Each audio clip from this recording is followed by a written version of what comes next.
कहानी की शुरुआत होती है साल 1992 में, जब रात को एक छोटी बच्ची अपने कमरे की खिड़की से बाहर देख रही थी। उसका भाई काफी ज्यादा बीमार था। अचानक से लड़की ने देखा कि घर के स्विमिंग पूल में उसके भाई का खिलौना तैर रहा था। वो बच्ची नीचे खिलौना लेने गई, पर अचानक किसी अनजान शक्ति ने उसे पानी में खींच लिया। बेचारी लड़की पानी से निकलने की कोशिश कर ही रही थी कि तभी उसने देखा कि एक औरत पूल के बाहर से उसे अपना हाथ दे रही थी। बच्ची जैसे तैसे वापस ऊपर आई, लेकिन तब तक वो औरत गायब हो गई। बच्ची ने फिर से उस खिलौने को छुआ, पर फिर अचानक से किसी ने दोबारा उसे पानी में खींच लिया। वो मदद के लिए बहुत चिल्लाई, पर किसी को सुनाई नहीं दिया। कुछ ही पलों में सब कुछ शांत हो गया और वो बच्ची फिर किसी को दिखाई नहीं दी। इसके बाद हम देखते हैं कि साल 2023 में वॉलर परिवार अपने लिए एक नया घर ढूंढ रहा था। रे वॉलर पहले बेसबॉल खेलता था, पर अचानक बीमार होने की वजह से उसे खेल से रिटायरमेंट लेनी पड़ी। खैर, उन्होंने एक घर देखा जो उन्हें ज्यादा पसंद नहीं आया, इसीलिए वो वापस जाने लगे। पर अचानक रास्ते में रे ने अपनी पत्नी ईव को गाड़ी रोकने को कहा। वहाँ एक खाली घर था, जिसके अंदर जाकर उन्होंने देखा कि पीछे एक बहुत बढ़िया स्विमिंग पूल भी था।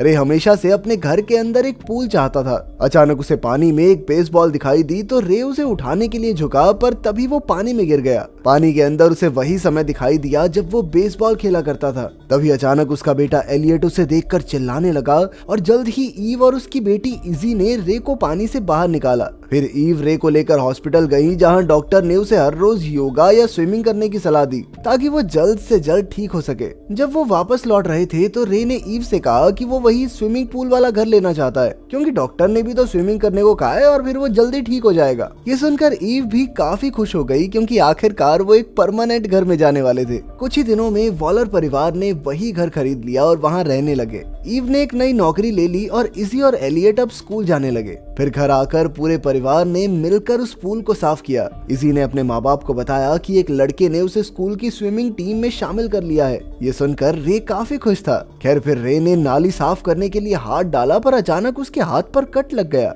उसने चिल्लाकर हाथ बाहर निकाला और बाकी सब दौड़कर उसके पास आ गए। तभी नाली से काला पानी निकलने लगा, इसीलिए उन्होंने मेंटेनेंस वालों को इसकी जांच करने के लिए बुलाया। उन्होंने रे को बताया कि असल में यहाँ एक कुदरती पूल था जो जमीन के नीचे से पानी लेता था। हो सकता है कि वहाँ गंदगी इकट्ठा हो गई हो, इसीलिए मेंटेनेंस वालों ने उसे साफ कर दिया। फिर रात को रे घर का सामान निकाल रहा था और ईव एक फॉर्म भर रही थी। इसके बाद ईव पूल में नहाने गई तो उसने देखा कि उनकी बिल्ली अजीब सा बर्ताव कर रही थी, पर ईव ने सोचा कि शायद वो नई जगह होने की वजह से ऐसा कर रही है। ईव स्विमिंग कर ही रही थी कि अचानक उसे पूल के किनारे एक आदमी खड़ा दिखाई दिया। उसे लगा कि शायद ये रे है, पर जब वो बाहर आई तो वहाँ उसे कोई नहीं दिखा। ये देखकर वो थोड़ा डर गई और तभी पूल की लाइट्स अपने आप जलने बुझने लगी। ईव तुरंत पानी से बाहर निकलकर घर में गई, जहां उसके बच्चे और पति सो रहे थे। अचानक रे की आंख खुली तो ईव ने उससे पूछा कि जब मैं पूल में थी तो क्या तुम बाहर आए थे, जिस पर रे ने साफ इनकार कर दिया। उधर उनकी बिल्ली पूल के पास घूम रही थी कि अचानक उसे शुरुआत वाला खिलौना दिखाई दिया।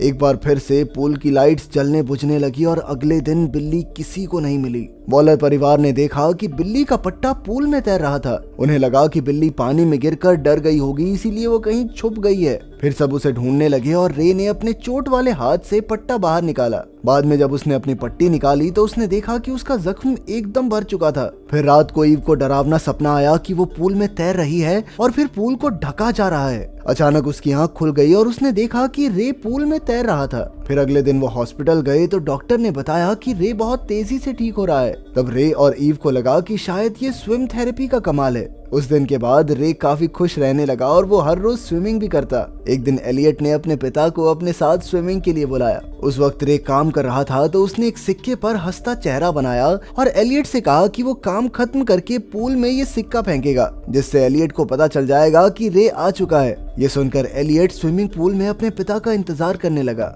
अचानक उसने देखा कि पूल में वो सिक्का गिरा तो एलियट तुरंत ही ऊपर आ गया, पर उसने देखा कि उसके पिता तो वहाँ थे ही नहीं। फिर एलियट ने अपने गॉगल्स लगाए और पानी में सिक्के की तलाश करने लगा, पर जल्द ही बहुत सारे सिक्के पानी में गिरने लगे। तभी एक सिक्का नाली पर आ गिरा और एलियट को एक आवाज सुनाई दी। उसने देखा कि ऊपर से एक लड़की उसे देख रही थी। एलियट फिर से बाहर निकला ताकि वो लड़की से बात कर सके, लेकिन इस बार भी हमेशा की तरह वहाँ कोई नहीं था। अब एलियट थोड़ा घबरा गया, पर उसने सोचा कि शायद उसकी बहन इजी उसे डराने की कोशिश कर रही है। एलियट फिर से स्विमिंग करने लगा और डाइविंग प्लेटफॉर्म के पास आ गया। उसे नीचे से महसूस हुआ कि प्लेटफॉर्म पर कोई खड़ा है, पर जब एलियट ने बाहर निकलकर देखा तो वो फिर से अकेला था। कुछ समय बाद उसे एक छेद से एक लड़की की आवाज सुनाई दी। उस लड़की ने अपना नाम रेबेका बताया और वो एलियट को अपना खिलौना दे रही थी। जैसे ही एलियट ने वो खिलौना लिया तो किसी ने जोर से उसका हाथ पकड़ लिया और उसे जबरदस्ती खींचने लगा। एलियट डर के मारे चिल्लाने लगा और जैसे तैसे अपना हाथ छुड़वा कर घर के अंदर आ गया। उसने अपनी माँ को इसके बारे में बताया, पर जब ईव ने बाहर जाकर देखा तो उसे ऐसा कुछ भी दिखाई नहीं दिया। बाद में ईव ने रे से बात की, पर रे को लग रहा था कि एलियट ऐसे ही मस्ती कर रहा होगा। कुछ दिन बाद सारा परिवार एलियट का बेसबॉल मैच देखने के लिए उसके स्कूल गया।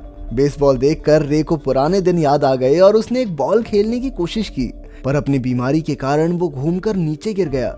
इसके बाद उसने दोबारा कोशिश की और इतना जबरदस्त शॉट लगाया कि सब दंग रह गए। रे को इस तरह खेलता देख ईव और इजी भी हैरान थे। खैर रात को ईव और रे बच्चों को घर में कुछ देर अकेला छोड़कर चले गए।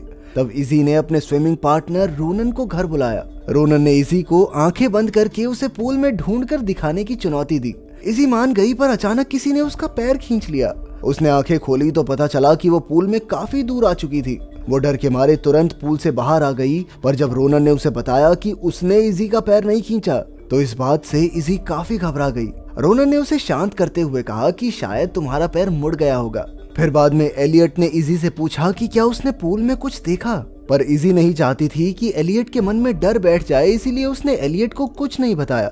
पर एलियट ने बताया कि हो सकता है पूल उनकी मदद करने के साथ साथ उन्हें डरा भी रहा हो। इसके बाद उन्होंने घर में एक पूल पार्टी रखी और एलियट ने कैमरा लगाकर वहां हो रही हर चीज को रिकॉर्ड किया। वहीं ईव को भी शक था कि रे इतनी जल्दी ठीक कैसे हो रहा है, इसीलिए उसने घर की पिछली मालकिन से पूल के बारे में पूछा। उसने ईव को बताया कि कई साल पहले इस पूल में एक लड़की डूबकर मर गई थी और तब से यहाँ रहने वालों को काफी मुश्किलें आती हैं। ईव ने पूछा कि क्या उस लड़की का नाम रेबेका था। हाँ, उस औरत ने जवाब दिया। उसी वक्त रे बाहर बच्चों के साथ पूल में खेल रहा था कि अचानक नाली से काला पानी निकलकर सीधा उसके मुंह में घुस गया। इससे मानो रे के ऊपर काला जादू सा हो गया और वो बच्चों को पानी में डुबोकर मारने की कोशिश करने लगा। खुशकिस्मती से एलियट ने उसे देख लिया और तुरंत अपनी माँ को आवाज लगाई। उस बच्चे के माँ बाप भी काफी गुस्से में थे, पर फिर भी उन्होंने बात जाने दी। इस घटना के बाद रे की तबीयत बुरी तरह बिगड़ गई और उसके मुंह से काला पानी बहने लगा। इसके बाद ईव ने थोड़ी छानबीन की तो पता चला कि इस घर में अब तक कई लोग लापता हो चुके हैं। आखिरकार वो रेबेका की माँ काय तक पहुंच ही गई और उसने पूछा कि असल में रेबेका के साथ हुआ क्या था। काय ने उसे बताया कि इस कुदरती पूल में लोगों की बीमारियां ठीक करने की शक्ति है, पर इसके बदले में ये पूल किसी की कुर्बानी भी मांगता है। और तब ये खुलासा हुआ कि काय ने अपने बेटे की लाइलाज बीमारी ठीक करने के लिए पूल में अपनी बेटी रेबेका की कुर्बानी दे दी थी। तभी अचानक काय जोर जोर से खांसने लगी और पास के फवारे में काला पानी बहने लगा। वहीं दूसरी ओर रे घर में नहा रहा था कि अचानक उसके शरीर में काली नाड़ियां बाहर आने लगी। वहीं एलियट को बिल्ली की आवाज सुनाई दी और वो पूल के पास पहुंचा। अचानक वो पूल में गिर गया और उसका कवर अपने आप बंद होने लगा। तभी इजी ने कवर रोकने की कोशिश की, पर कोई फायदा नहीं हुआ। जल्द ही ईव वापस आ गई और वो एलियट को ढूंढने पूल में घुसी। उसे अपने सामने बहुत गहरा अंधेरा दिखाई दे रहा था, इसीलिए उसने खुद को रस्सी से बांधा और अंधेरे से एलियट को खींचने लगी। पर आज तक जितने भी लोगों की कुर्बानी दी गई थी वो दूसरी ओर से एलियट को खींच रहे थे। ईव ने जैसे तैसे एलियट को छुड़ाया और वो ऊपर आने लगी, पर उसे कहीं भी रास्ता दिखाई ही नहीं दे रहा था। तभी रेबेका वहां आ गई और उसने ईव को इशारों से समझाया कि वो ऊपर की बजाय नीचे की ओर तैर रही है। आखिरकार ईव एलियट को बचाकर बाहर ले ही आई। वहीं इजी मदद ढूंढने गई थी, पर वो फिसल गई और उसके हाथ में कांच के टुकड़े घुस गए। तभी उसे अजीब सी आवाज सुनाई दी और उसने देखा कि रे पूरी तरह से काली शक्तियों के वश में था। रे इजी को पकड़कर उसकी कुर्बानी देना चाहता था, पर इजी भाग निकली। फिर रे ने ईव पर हमला कर दिया, पर अचानक पीछे से इजी ने उसे बैट से मारा। तभी ईव ने उसे जैसे तैसे शांत किया। अब वो चारों इस घर से भागने वाले थे कि रे ने देखा कि पूल काले पानी से भर रहा था। वो समझ गया कि किसी न किसी की कुर्बानी देनी होगी, वरना पूल के भूत उन्हें हमेशा सताते रहेंगे। आखिरकार रे ने खुद पानी में समाकर अपनी कुर्बानी दी और इस हादसे के बाद भी ईव और बच्चे इसी घर में रह गए ताकि कोई और इस पूल का शिकार न बन सके। साथ ही उन्होंने इस पूल को पूरी तरह रेत से भरवा दिया। अगर वीडियो पसंद आई तो लाइक कर देना, चैनल को सब्सक्राइब कर देना। मिलते हैं अगली वीडियो में।